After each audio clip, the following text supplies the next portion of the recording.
It's since we did the Cincinnati Reds deep dive last time, it's remarkable that our next five-time World Series champion, the Pittsburgh Pirates, has so many parallels to the Cincinnati Reds, not just in that they won 5 World Series. No, just a lot of things that makes both of these franchises very similar. Similar winning percentages, similar locations. Though I guess you would say that, Pittsburgh is definitely more or is a little bit more East Coast than Well, they're only Cincinnati. 300. I wrote a whole article, and they're only 300 miles apart. Right. So you that's think about how close that is. Right. That's like an afternoon of driving. And the It's not close, but it's not too far. and the Reds have that back-to-back World Series thing that the Pirates never had. So the Pirates won the World Series, and here's the weird thing about the Pirates: they've won 5 World Series: 1909, 1925, 1960. 1971 and 1979. I think I got it right. Okay. So those 5 World Series all went 7 games.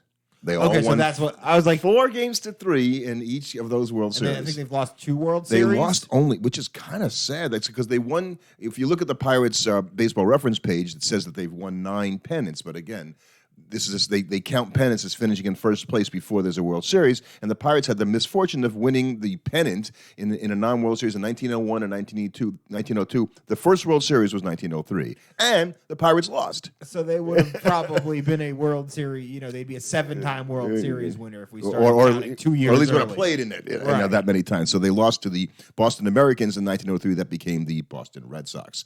So, and you would think that over that period of time, so if they won their first World Series, like we said, in 1909, they haven't won a World Series since 1979. So, okay, so they won 5 in 70 years. So if you're an older Pittsburgh fan, things were great at the beginning, but it's been a long long period time. of dysfunction. Yeah. So I think... I mean, we Met fans can certainly understand because we're not that far behind them. Yeah. There's only, I think, 7 teams. 7 years. Right. There's only 7 teams that have won a World Series fewer and more years ago than the Mets. Right. So that's and that would include the Pittsburgh Pirates. So it's been a rough stretch, and certainly during my lifetime, the fact that they have a 501 winning percentage as a franchise is kind of surprising to me because they've not been even close to that most years of my life. You're right. So if you look at their history, they had a lot of years where they were a decent team, obviously, but they couldn't win the pennant when you only had one team go, to the World Series. Right, but if back then that was probably a pretty good life. If you look back on it as a baseball fan, they got some World Series. They made it occasionally, though I'm sure the 40s and the 50s were rough. You had a great period through the 60s and 70s where you got 4 World Series in like a 20-year period, basically. And so... No, they only got 3 in They that got period. 3. 60, 71, and 79. But that's 3 in 20 years is great. So that's a great period as a Pittsburgh, Pirate fan. But then you go 45 years with barely postseason appearances to show for it. Right, when and it seems to a lot of baseball fans that everybody and his brother makes the playoffs. I think the Pirates, we talked about the 2015 team, I think they made the playoffs, but I can't think of too many since the 90s, right? So that they had the Since divisional play, which is kind of even worse that since they've made it easier to make the playoffs, they've made it even less. But when the Pirates win the World Series, and let's give it to the Pirates, right? It's epic, right? So in 1925, they beat the defending and only time the Washington Senators won the World Series in 1924, and they won that World Series 4 games to 3. And in 1909, they beat Ty Cobb, who never won a World Series with the Tigers. All those great Tigers teams. So did he win a World Series then? Oh, okay. Ty Cobb never won a World Series. So 4 games to 3 there. And then there's the crazy 1960 World Series. And let's kind of just get that one out of the way because we've talked about it before. That was the one where they beat the Yankees despite the Yankees outscoring them by a wacky. I think it was 50-27. They were outscored by the Yankees. So they got absolutely mauled in all the games they lost, and then won by a run in each of the games they won. That's right, and they won. They tied the game up in Game 7. That enabled Bill Mazeroski to hit what might be the most famous home run in World Series history. Joe Carter was pretty cool, but Bill Mazeroski, that's an epic home run in the World Series. Made him a Hall of Famer. I think it's interesting because it's less famous now, I think, just because of the passage of time. and as time has gone on, less people talk about the Mazeroski home run. So I'm sure if you talk to younger baseball fans, Bill who? yeah, they wouldn't know. But I don't think that diminishes its significance. I just think that most famous might not be the right term for it anymore. Well, I think. Well, I don't know. Again, I don't. We'd have to have a discussion on. Okay, so who are the contenders for greatest World Series home run in history? And right, so maybe there would be one. I mean, Joe Carter winning it for the Blue Jays in a walk-off. That's pretty cool. As was Mazeroski's. Right. In the 10th inning. In the 10th inning. Yeah, that's pretty epic. I 10-9 game. A lot. I mean, Corey Seager's in the first inning of this year. First innings, and not the 10th Well, inning. the first game. yeah, that's true. It was that's the first true. game. The 7th game of the World Series, hit a home run? Come on. So obviously you can't top that, but more what I'm speaking to is that you're just so far away from Mazeroski that the number of people that really were alive that remember watching that play and seeing it and had a significant impact on their memories is just less now. So it isn't as impactful as it once was. It was the audio clip that we use. We don't do a lot of audio clips. Right. On our The very first episode we did was Mazeroski's home run. Because, I mean, it is one of the most famous moments in baseball. So how do you not talk about it? And it helped Bill Mazeroski not only make the Hall of Fame, but he has his number 9 retired by the Pirates on the basis of that. And Mazeroski actually also played, and I didn't know this until I looked it up, on the 71 World Series team 11 years later. Oh, okay. So he was there. He got 2 rings. He's got 2 rings. That's pretty good there. His number's retired. Ralph Kiner's number 4 is retired. And Ralph Kiner. I don't have a lot to talk about Ralph Kiner when I went through like the stats all time for Pittsburgh, and the guy had 350 out home runs in 10 years. Right, he had really good stats for a short period of time. But the Pirates were terrible. Right, and one year they asked Ralph asked for a raise when he led the league in home runs, and they gave him a salary cut, and the owner said we could finish last without you. I mean, he's not wrong. So Kiner told that story for years, in the Mets booth, and it's I assume it's a true story. Or something close to it. Willie Stargell's number 8 is retired. Paul Wainer, and we'll talk about the Wainer brother. That was the Wainer brothers, who we've talked about many times. Right, because Paul Wainer is legit Hall of Famer, and somehow his brother got on the ballot and somehow made it to a Hall of Famer. He hit 320, did Lloyd. But that was about it. He had like a 68 ops plus for his career, or something like that. And oddly enough, his number is not retired by the Pirates, which is really interesting, right? Your brother makes it, and he's a Hall of Famer, this guy too, and he doesn't make the retired numbers. Pie Trainer, another guy, name you've heard for years, great third baseman. Right, but it's a lot of these guys that are from forever ago. I mean, none of these, you got nobody from even the 80s and onwards for these Pirates and teams. It's a big name player that you really want to talk about. A guy that you would talk about, and the one thing about Pie Trainer that struck me is like his career stats, another 300 hitter for his career, but he played third base, was okay at third base, no power. So he gets dinged in his WAR because that's a power position, and compared to the other, Right, but so you got to hit for power. It's you can't be a third baseman and hit 320. He did come out of the dead ball era, but he played beyond the dead ball era and never got any power, even out of that. And dead ball era is going to be adjusted. That sure, he didn't hit for power, but relative nobody did then. And then one of the most exciting and marvelous baseball players I ever watched play is Roberto Clemente. And I was young, and I was a kid, obviously, because he died in Christmas Eve, 1972, trying to deliver relief supplies to earthquake victims in Nicaragua. And I saw him from the corner in Shea Stadium when I was, I don't know, throw a ball, and it went all the way to home plate on the fly. Wow! And it was just like I've never seen a baseball. Nobody's been able to do Dave Parker was that kind of, and another great Pirate right fielder, but that kind of an arm was something that I think it's the first time I saw like somebody had an arm like that. I didn't think a human could do that. Right.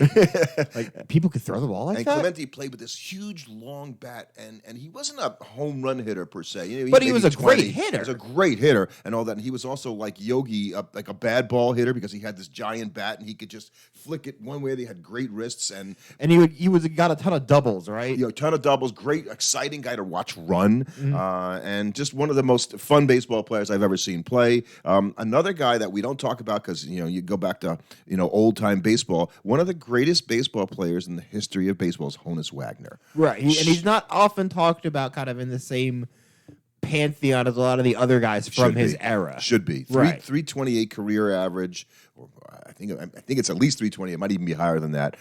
He hit home runs. He played shortstop. You know, so and if you look, there's some video that floats around there of Honus Wagner talking about baseball when he was like 60 years old, and it was just kind of fun to see somebody. Do you remember what he was saying? But yeah, he was basically, you know, talking about hitting and what the hitters do today and what they did then, and he wasn't sort of, you know, crapping on everybody. No, today. he's just talking about the differences. The differences and all. Right, because the pitchers today probably have better stuff and better command, I'd but say the definitely. pitchers back then were allowed to do shit to the ball that you couldn't get away with today. And do shit to you, as you would Right. say. You know, they throw at you. They Basically. were allowed to like get away with way more. And like, you know, imagine if the pitchers today, you know, we were freaking out because of how closely legal was the sticky stuff they were using on their hands. Back then, they were like cut the ball up with razor blades and stuff before they threw it. And the other thing about Honus Wagner, I think it was his card. I want to say it's the T206. Right, that's like Right, the that most is the most that valuable. I don't think it was, but at one point it was. The most valuable baseball. And at one point,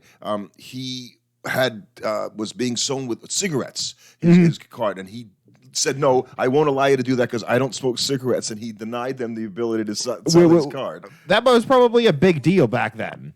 What's that? That was probably a very big deal. It was a back big then. deal that he rejected. So, you know, he basically, you know, was not a gum guy and not a tobacco guy, and so he was an anti-tobacco guy at a time where nobody was anti-tobacco. It seemed everybody in baseball, you know, was chewing and doing that.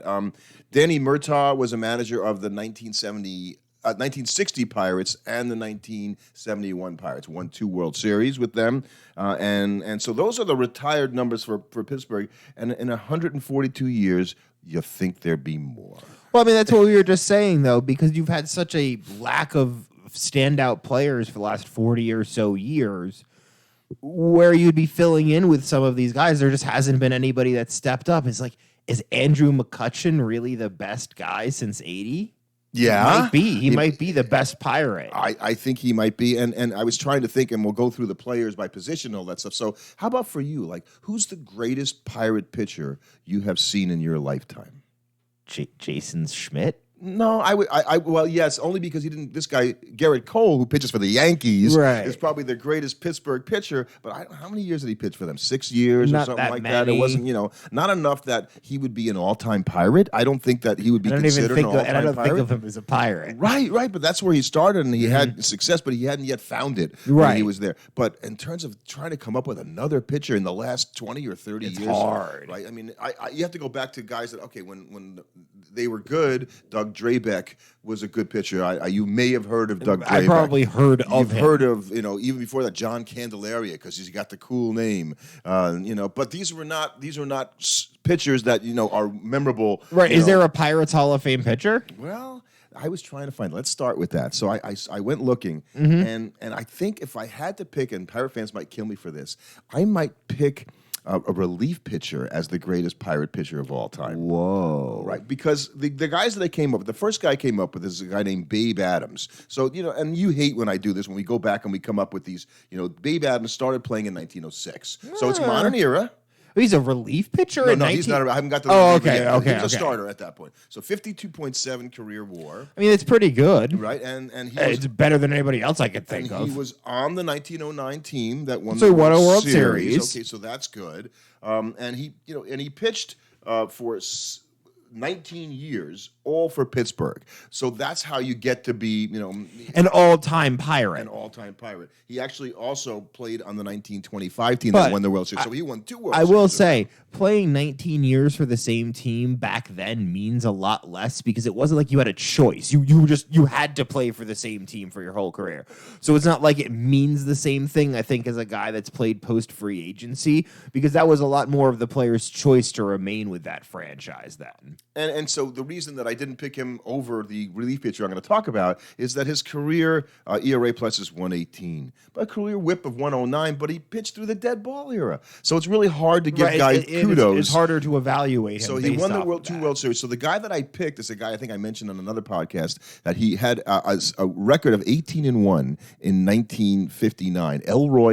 Roy Face is the pitcher's name, and that season that Face had was an amazing season, and he was sort of the one of the first real relief pitchers. That's what he did. That's all he did. He came in late in the game and he shut it down. And he, before saves were recorded as a statistic, and obviously he was on the 60 team, that won the World Series. So I would guess that I would put him there because the other names they came up with, Wilbur Cooper, another guy who pitched all the way back then, has a similar WAR to Babe Adams, but didn't pitch for World Series teams, so he kind of falls behind. And Doc Ellis, who you've heard of, but who's more known for his extracurricular activities than for his game. So I think that's kind of the problem with the Pirates is they just don't have that pitcher. Steve Blass, who was a phenom as a kid, as a young pitcher, pitched for the Pirates when they won in 1971, but he got hurt and couldn't sustain his excellence longer than 8 or 9 years. Right. But really good when he was there, but not a Hall of Fame pitcher. And in fact, I don't think the Pirates have a Hall of Fame pitcher. Ooh, that's bad. Yeah, so 140 something years. Yeah, that's a little bit rough. So I go to catcher. Okay, Jason Kendall. I kind of think it might be, although I would pick Manny Sanguillen because he was the catcher when I was a kid watching. I can't pick him because I've never heard of him. I've never heard of him. Okay, he was a catcher that wore number 35. Like, that's how much I watched Manny Sanguillen, and he was one of those first guys that could throw from his knees, was a good hitter, not a great hitter, played for the championship teams, was there for 12 years. Jason Kendall only played 9. But Kendall's career stats are probably better than Manny Sanguillen's. Kendall was like a career 320 hitter. I don't know if it's that high because any catcher that hits 320 isn't going to be in the Hall of Fame. I don't think he hit 320. It was pretty high up there. But I think he got around 300, I think it would be. And a very good defensive catcher. And like I said, 9 years. So I maybe it's a toss-up. Smokey Burgess played on the championship team for them. Really good catcher, but he only played 6 years for Pittsburgh because he did a lot of his work elsewhere. And so he doesn't get that. And also another guy who threw from his knees a lot, Tony Pena, who later managed the Pirates. Right, I've heard, yeah. Right, and also played for the Cardinals as a very good player. But again, only 7 years with the Pirates, so you don't get to be an all-time Pirate catcher. So it's between Kendall and Manny Sanguillen. I'll let you, let whoever pick your poison. First base, and I didn't realize that because I picked Willie Stargell. Right, because it's kind of hard to pick. Who else would you pick? But Willie Stargell played 10 years, 11 years. He started in the outfield. But everybody thinks of him as the first baseman. That's because I became cognizant of him when I was when I was a kid. So he had already done all his work in the outfield in the earlier part of the 60s, and I didn't really, follow that. And by the time I started watching him every day, and he had the thing, Willie Stargell with the big windmill. Just we're able to watch it every day because that was a thing. As you got older, the games became much more televised, so it was a lot easier for you to actually watch Willie Stargell play. Right. And so I put him in at first base because I couldn't find anybody else. And you could at least find some other outfielders. There's a guy named Gus Sewer who played 10 years. I just thought you were going to say I just have a guy named Gus. We don't even have a last name. I'd never heard of this player before I looked it up, and I looked, because you can. I think it would have been way better if he just didn't have a last name. It's just Gus. Gus is the other guy, and Willie's better than Gus, even if he didn't play. He played more years in the outfield than he did at first base. Okay, interesting. Second base. Mazeroski? But we've talked about how Mazeroski's career is not that impressive. Yeah, but he is probably among the top 2 or 3 defensive second basemen in the history of baseball. And that's something that's really hard to ever quantify if you never watch the guy play. Right, but you watch Andrew Jones play, and you would say that on the basis of his defense, he's probably a Hall of Fame. I think Mazeroski's kind of the same thing. Wow. Of course, he hit 260 for his career, but when middle infielders were not didn't hit 260, that says something. And he hit the darn biggest home run in Pirate history. Come on, World Series history. And the main thing is that there aren't other guys. This is the same thing with this. But you go around the diamond, shortstop, same thing. Well, no, shortstop, no. Because there's one guy. There's one guy. There's more than one guy. Oh, there's more than one guy. Yeah. We're going to get this right. So the other guys I remember when I was a kid, I watched Rennie Stennett play second base for the Pirates in '71. Really good player. not as good as Mazeroski, which just tells you that the depth at second base, it really isn't there. Another Pirate that Pirate fans will remember that I like, Johnny Ray, was a much better hitter than I think. I think he had 280 for his career, was a good defensive player. He played there longer than I thought, but the Pirates never won anything, so you never got to see him play in the playoffs, and so people don't remember Johnny Ray. So at shortstop, besides Honus Wagner, Right. I mean, how can he not be your shortstop? Another Hall of Famer. Oh, they have at two. shortstop, Archie Vaughn. And you've heard us talk about I think we've Archie. talked about him We talked before. about Archie Vaughn, and he played, a number of years for the Pirates. So they had really good shortstops early in their lifetime. Dick Groat won the MVP at shortstop for the 1960 Pirates. And if you look this guy's up, the stats up, Jay Bell had a way better career than you think. I think he had almost a 40 WAR for his career. Really? Yeah, at shortstop, and he hit for power. I had no idea. I did not remember him being as good a player as he was, but you can look that up. We talked about third base, and I gave it to another Hall of Famer. So think about it. They got Stargell at first, Hall of Famer. Yeah. Mazeroski at second, Hall of Famer. 2 Hall of Famers at short. Pie Traynor, Hall of Famer at third, although there are a lot of people that would contend that his Hall of Fame stats But still, that's an all Hall of Fame infield. There's not a lot of teams that can say that, but you kind of so on the one hand, not a lot of teams can say that. On the other hand, they've been around for 140 years. You kind of expect some guys, right? That come through. So yeah, Traynor has what I noticed one of the lowest B WARs for a Hall of Famer, 38.9 for his career. Ooh, that's bad. Now, he played 17 bad in full context of Hall seasons. of He played Fame. 20 seasons in all, 17 full seasons. So we like to have 3 B WAR per year. He's not even close. 17. He's not even close. So he's almost close to 2 WAR. And that kind of goes back to the way that guys got voted in. Now, the thing is, when you sported a 320 career average at that time, it's That going to be meant hard not to put you in the Hall people of didn't Fame. understand how to evaluate a 320 It's average. a guy hit 320. It wasn't even 301. It was 320. Right, but if you hit 320 and his only singles, how truly valuable was it?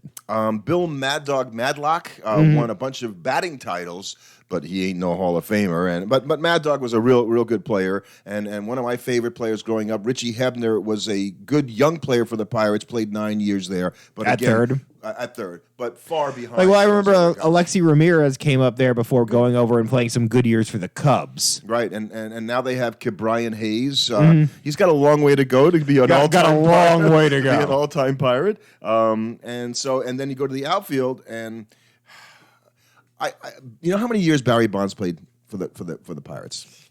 You had to guess 7. So good guess, 7.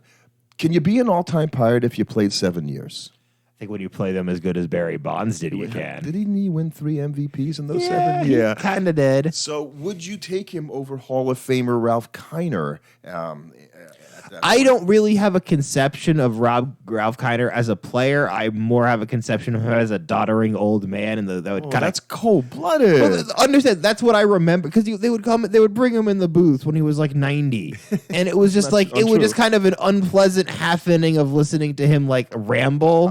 I think you missed some of the time. You did hear some of it. Like he would tell stories about being on the trains when they were, and that's the problem is I have more memories of like the bad malapropisms, the bad visits towards the end than the good visits in the middle. Yeah. He had the malapropisms like Dizzy Dean and stuff like that, and almost Yogi Berra, right? Like in his stuff. I would say I would pick Bonds over him. Lloyd Wainer is also in the Hall of Fame as an outfielder for the Pirates. I didn't pick him. Do you pick Bobby? Did I pick Bobby Bonds? No. Oh, no. Barry Bonds I picked. Not Bobby. It was not a Pirate. Right. Clemente in the Hall of Fame over a guy that we never talk about because the Pirates didn't win when he was there, Max Carey.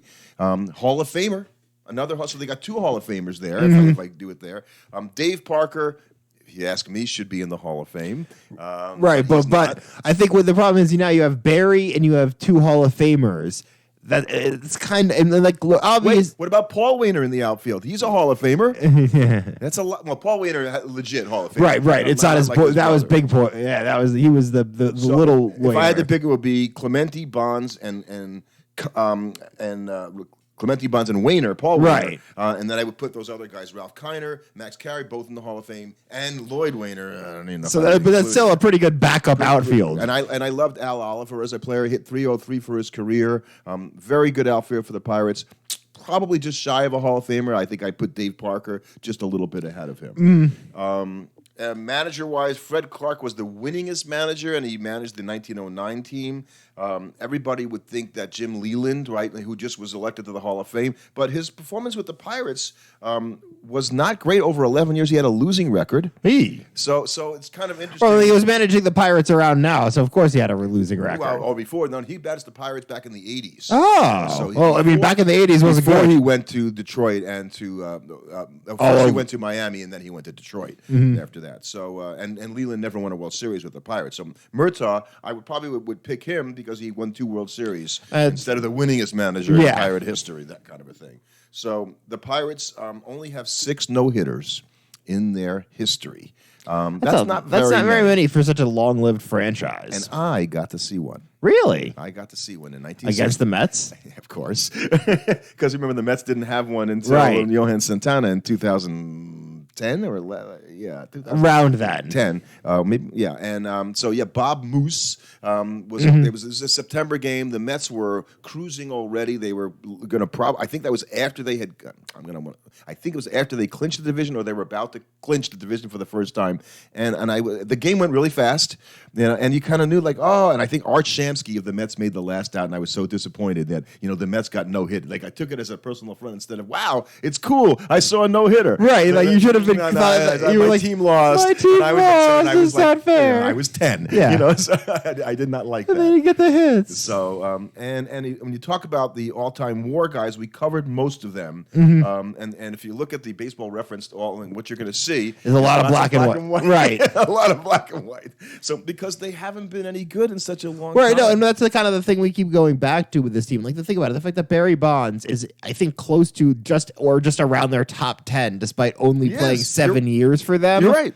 Not a good look. You're right. Now, Kiner is below Barry Bonds, and he only played 10 years. He wasn't much of a defender. No. And there's McCutchen, who checks in at about 11 or 12. So he's going to go down as an all-time Pirate, certainly. I think so. Yeah. I would think his number would be retired. Just because he's played. Because you got to retire somebody's number every once in a while if you're the Pirates. Exactly. You got to have somebody you call out. And we thought last year before the season that the Pirates and the Reds had a chance to move up, and the injury to O'Neal Cruz, I thought was devistating for them. Kind of set them in the wrong direction. It kind of just sapped the energy from their team. I think so too. And so they got up to the good start, weren't they?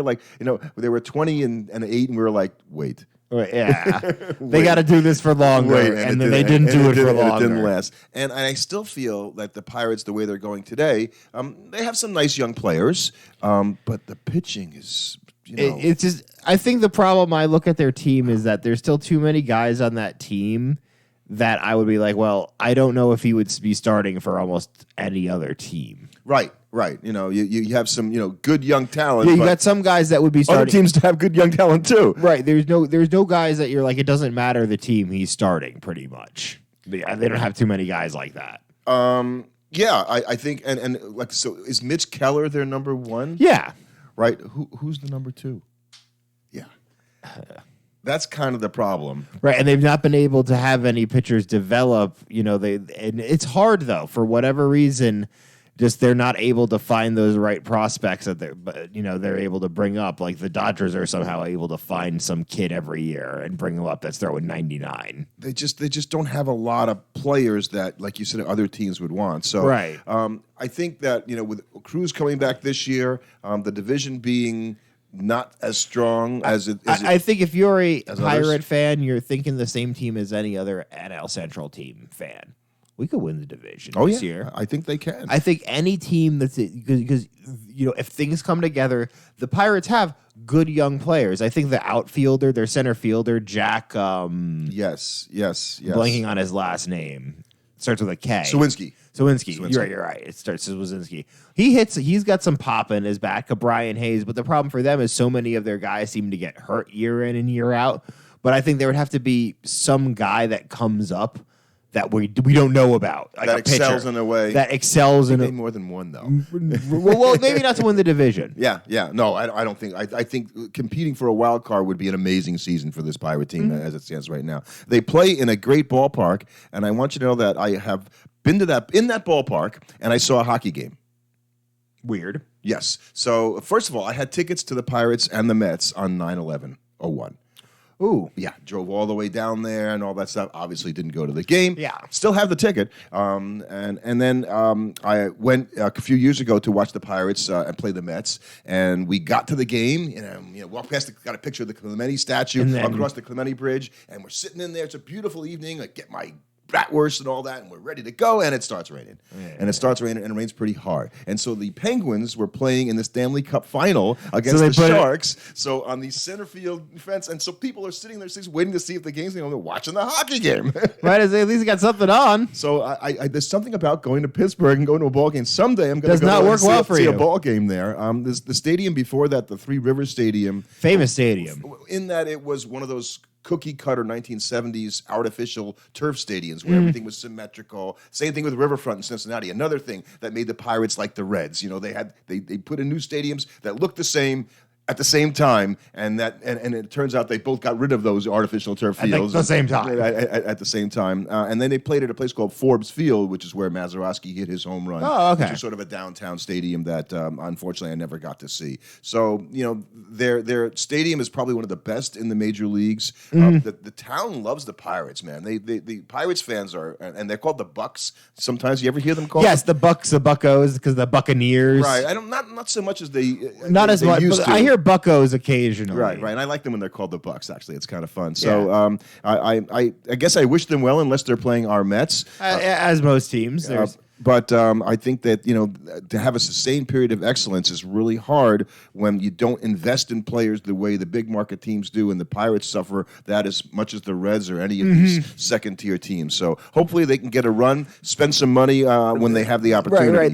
They got to have these kids come along. O'Neal Cruz, Brian Hayes develop, and then they got to get one of those like weird off-season signings where it just works out. Yeah. Like you sign some guy other teams weren't valuing, and he figures it out when he shows up in Pittsburgh.